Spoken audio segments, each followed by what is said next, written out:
কারণ সেখানে বড় অংশই মুসলমান ছিল, অমুসলিম ছিল, এমনকি কিছু অমুসলিম এসেছিল। কেন? গনিমতের লোভে। অমুসলিম গুলো ভেবেছিল যখন 313 ছিল তখন তো হারাতে পারেনি, আজকে 10,000, আজকে কে হারাবে? আরে জিতলেই তো লাভ, একটু যাই না, আমরাও যুদ্ধে শরীর থাকি, যদি খালি জিতি এই যুদ্ধের বিবেচনা করেন আর কিছু না হবে, একটা অ্যাডভান্স পাবো, একটা আমার দায়িত্ব পাবো, আর একটা দায়িত্ব। কাফের তাদের 3 গুণের চাইতেও কম, মানে বদরের উল্টা। বদরে মুসলমান 3 গুণ কম, আর হুনাইনে কাফের 3 গুণ কম। কিন্তু এমন ভাবে তীরের বৃষ্টি আসতে শুরু করলো, ময়দান খালি হয়ে গেল।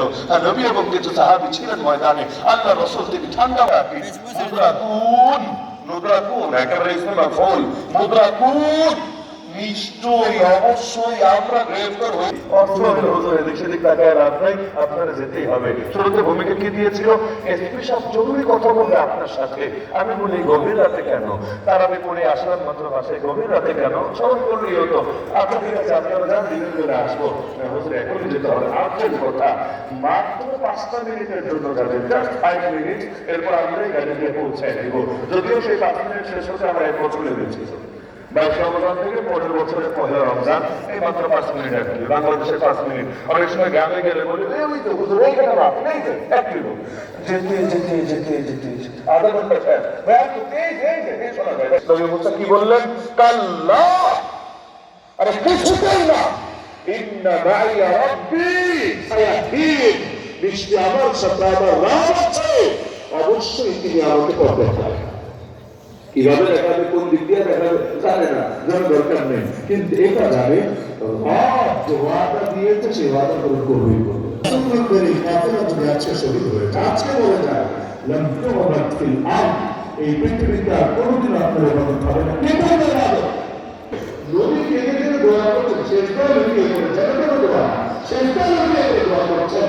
পেছন থেকে আবু বকর সিদ্দিক রাদিয়াল্লাহু আনহু এসে নবীর দিকে হাত ধরে বলছেন, আল্লাহ আপনার দোয়া কবুল করে নিয়েছেন।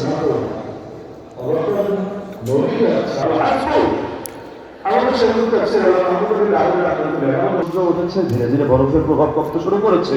হঠাৎ গাছ দেখে, আস্তে আস্তে হুজুরের চোখ নড়ছে। আরে গাছ তো অবাক, হুজুর দেখে মরে না, জিন্দা আছে। এত ভাঙতে ঢোকে দিলি, আমাদের বিরুদ্ধে যুদ্ধে নামলি, আমাদের নাকি হিন্দুস্তানি থাকতে দিলি না, এয়ারপোর্টে পালাতে বাধ্য করবি, করবি, কত কিছু। এখন দেখি শরীরই নড়ে না, রক্ত দেখি একদম শান্ত হয়ে গেছে। করতে পারাকেই কামিয়াবি মনে করে। নবীর তরিকা কোনটা? নবীর তরিকা এটাই যে আল্লাহ জমিন আল্লাহ চিন্তা করতে হবে। কোরআন তিরাকে আল্লাহ জানিয়েছেন, নবী পাঠিয়েছে কেন জানো? কুল্লি 10 নম্বর পরে 11 নম্বর পৃষ্ঠা সূরা তাওবা, দ্বিতীয়টা আছে সূরাতুল ফাতহ 26 নম্বর পরে, তৃতীয়টা আছে 28 নম্বর পরে 11 পৃষ্ঠা সূরা সাফ। 3 জায়গায় বাকি আয়াত। ওয়াল্লাযী আরসালা রাসূলাহু বিল হুদা ওয়া দীনিল হক লিইয়ুযহিরাহু আলা দ্বীন কুল্লি। নবীর তরিকা মানে ইসলামকে বিজয়ী করা। এজন্য মজার বিষয় হচ্ছে জানেন, নবীর জীবনীকে আমরা আরবিতে কি বলি? সিরাতুন নবী, তাই না?